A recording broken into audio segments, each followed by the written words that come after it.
welcome to Gods and Goddesses, our history lesson for this afternoon, and we are going to discuss and have a look at the beliefs of the ancient Greeks. So this picture on the front here is of Mount Olympus, which has a key part to play. It was their tallest mountain, and the gods and temples, they would go to the temple, build temples to worship their different gods. They believed in a lot of different gods.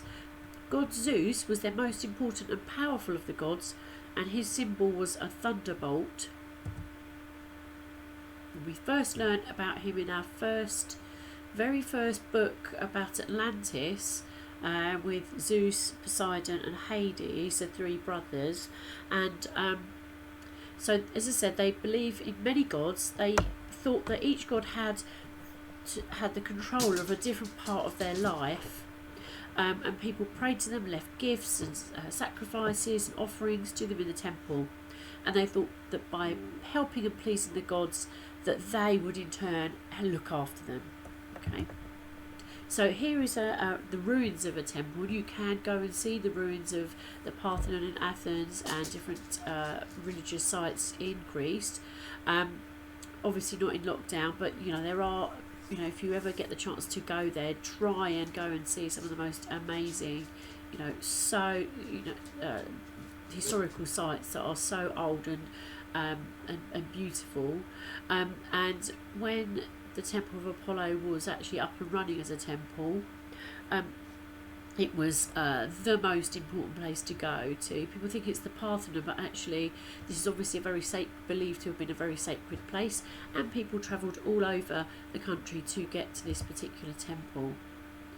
They believe that the temples were the god's home on earth, and I think that's really important, because although they had this idea that Mount Olympus would be where the main 12 gods would meet and rule and work out what was going on, they believed that on earth that sacred special place for them was the temple. And in each temple was a statue of a god. And when they looked into the Parthenon, in Athens they found a huge statue of Athena. Okay, and they believed that the god spirit lived inside it. So they had for us nowadays, they had some quite strange beliefs. Because they thought of there being lots of gods. When the doors were open, the statue looked out onto a courtyard, so it's an open place where the worshippers would also gather outside with presents and offerings. So the gifts could be a prayer, it could be something real like clothing or an animal sacrifice, so they might bring a bird. And they hoped that their gifts would please the gods so that they would answer their prayers and they'd basically get what they wanted. So here's an artifact for you, which is quite a strange one, so I want you to have a look at it. You can pause the video and have a think before you move on with the video. What do you think this was for? What do you think it is? And what do you think it's made of? Okay, so pause the video now and have a little talk to somebody to see, what do you think that is? Okay, so and have a little discussion. Alright, so pause the video.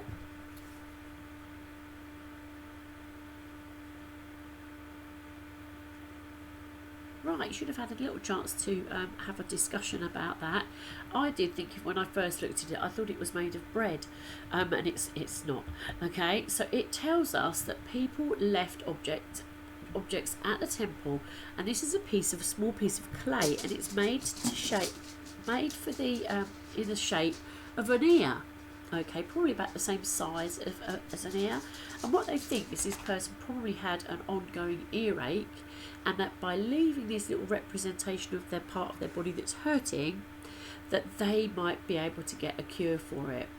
So this little artifact tells us that they really believed that by making this and taking it to the sacred place, that they would be able to get help for their illness.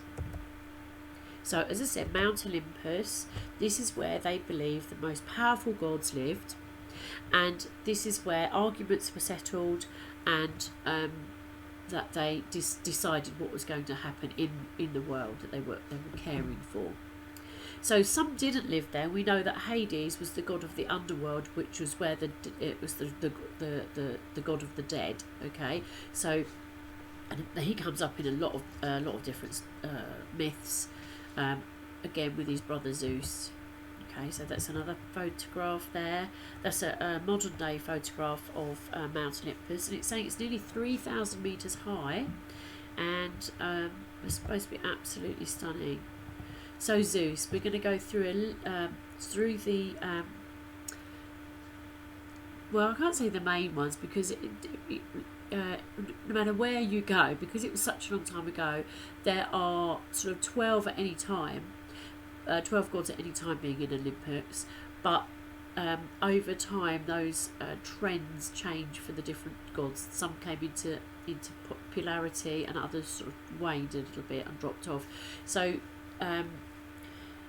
there are so many to choose from that that these are I would say the 12 sort of probably more well-known Greek gods. Okay, not by any means all of them.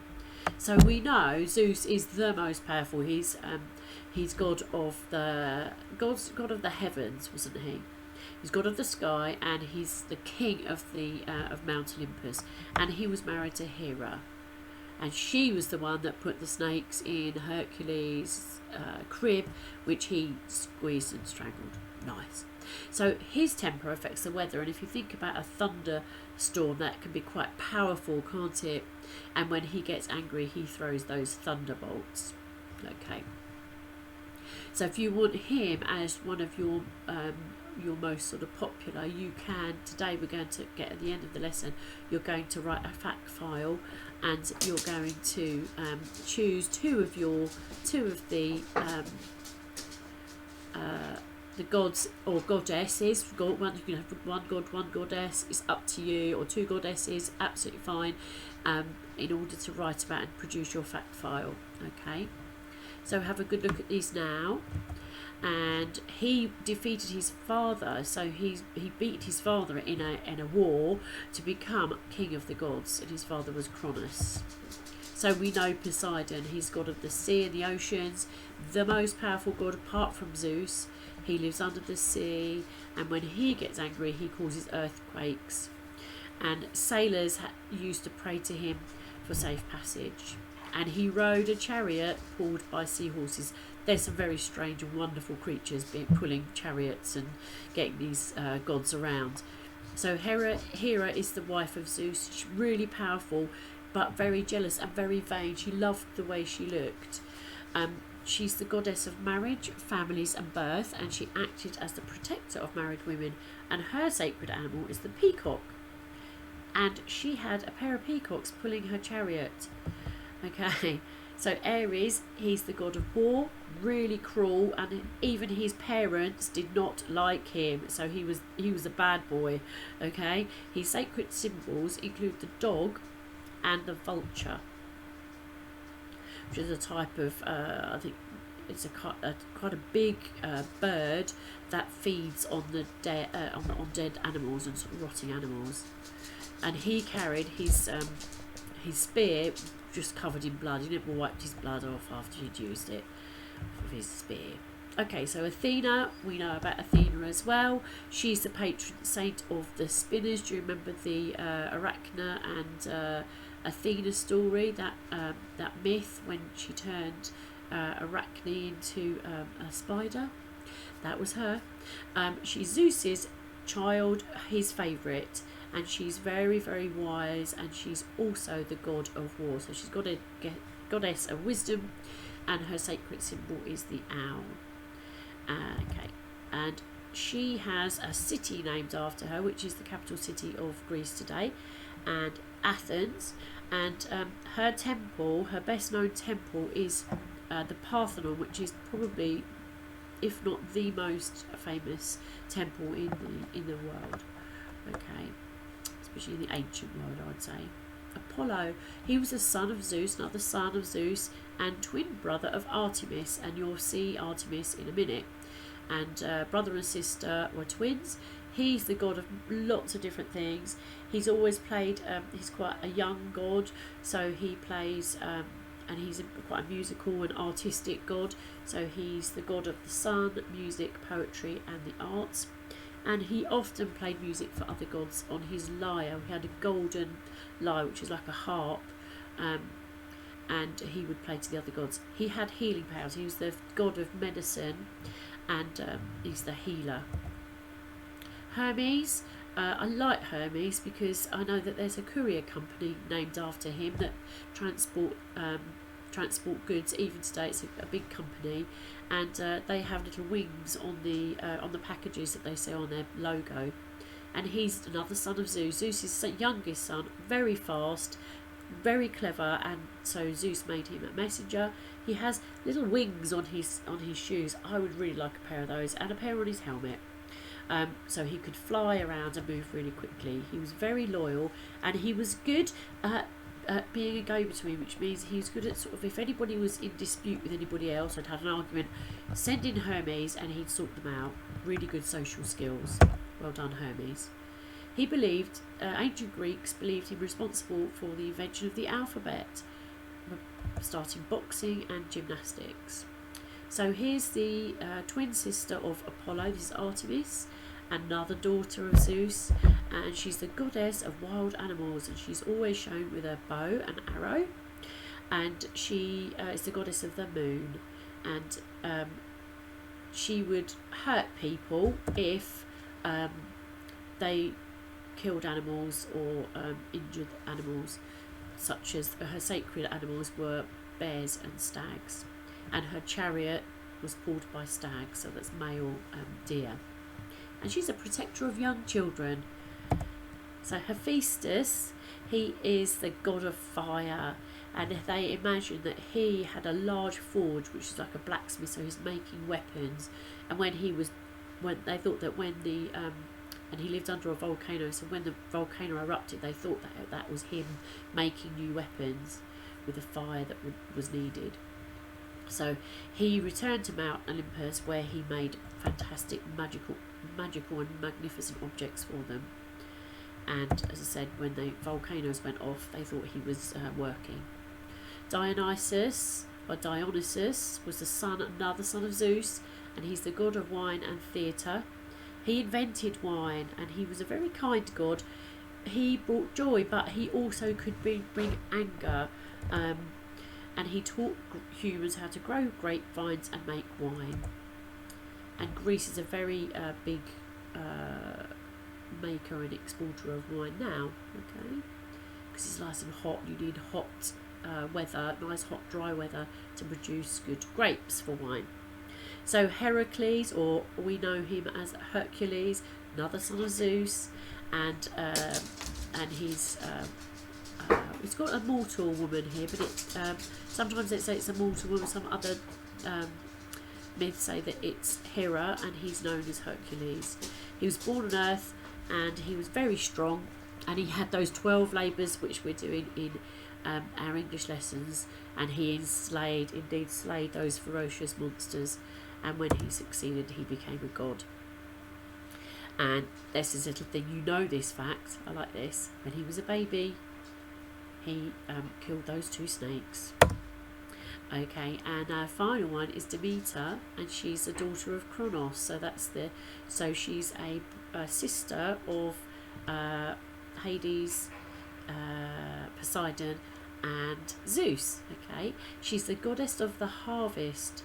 So she's also the god of time and the ages, and she's worshipped because she controls the crops, which is really essential, because if you angered Demeter, you would stop the crops from growing and everyone would starve. So she had lots of children, including other goddesses, Persephone, who was goddess of the spring, and Arion, who was a fast, immortal, flying and talking horse. And she rode a chariot pulled by dragons, and she carried a long sword when she went to battle. But she looks very peaceful here, because obviously that's when she's in her harvest mode. Okay, there she is with Dionysius. So today, as I said, your task is to choose 2 of those ancient Greek gods or goddesses, and whichever one you like. Think carefully about why you chose them and what sort of gift you might leave them in the temple. You're not having to write about that, you're just doing your fact files. But if you want to put down some ideas at the bottom of why you chose them, then you can do that as well in your book after you've stuck them in. And what would be a really good thing for you to leave them if you were a Greek, ancient Greek citizen, and why that would be really good for you. So, you know, you could have a food one, you could have an offering of clothes, you could have a prayer, and also I thought it'd be quite nice if we were in class. We'd probably do this. We would make a trump game in groups, so you could make one and have, you know, each make sort of 2 or 3 little cards, and you could play top trumps with them and give them ratings for, you know, strength and what type of, you know, their emblem, or what type of god they were. So you could have, like, you know, you could rank them, and you could play a game of top trumps. Okay,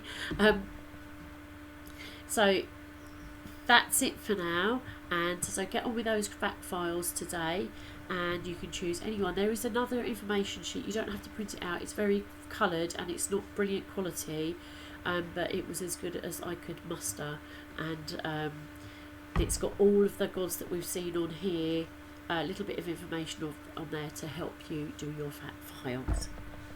Okay, that's it from me now. Take care. Bye now.